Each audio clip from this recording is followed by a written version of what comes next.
Hole in a Box by C.S.R.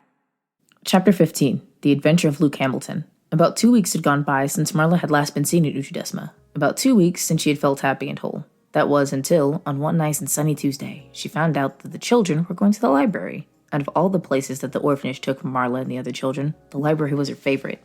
It was filled with her only friends, and gave her an escape from the world and cruelty. On the bus, Marla remembered her new acquaintance, Hamilton.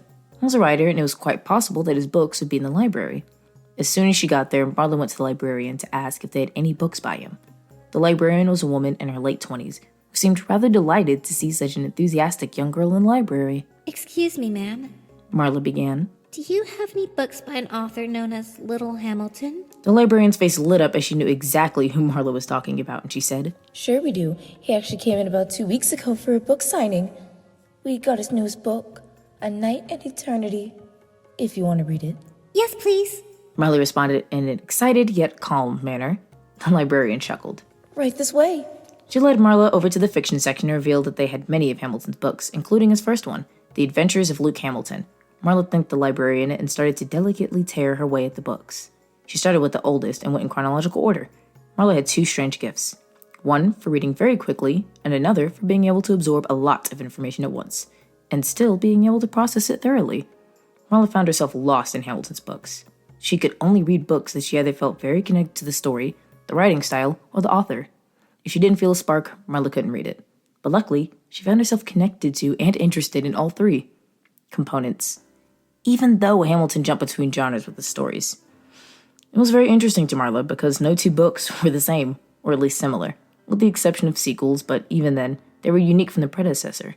His first story was about a normal boy who wished to be something more, so he went on an adventure and gained powers through his crazy travels. Another story he had was a horror novel about a girl writing from the first perspective of different journals, and she was being haunted through her dreams to the point that things started happening in the real world. He had a sci-fi about a female robot maker who traveled space and was a vigilante. He also had a story about a man seen as a monster and different, but he made it through his plight.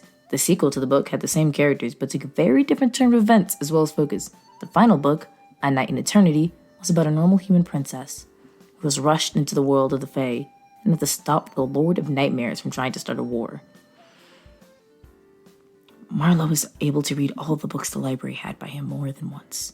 She read some of the books more than others, such as The Adventures of Luke Hamilton and A Night in Eternity, as they became her favorites. She felt a strange connection with the protagonist. Marla probably saw Luke as Mr. Hamilton, and then saw herself in a similar position as the princess. She actually had bought a pencil and paper with her and started to draw how she imagined the characters and scenes looked like, since she still had the time. After a while, Marla just started rereading certain parts of the books rather than the whole thing. Sometimes by doing this, it would inspire her to draw something. Marla kept flipping through the pages that she must have touched 100 times by then, within that long 2.5 hours. She couldn't leave these books alone. She wanted to keep them with her, but she knew she couldn't. So, she wanted to take in everything about them that she could before she had to leave. Parting was a very sad moment for Marla. It was like taking someone apart from their best friend and not knowing when would be the next time you'd see them.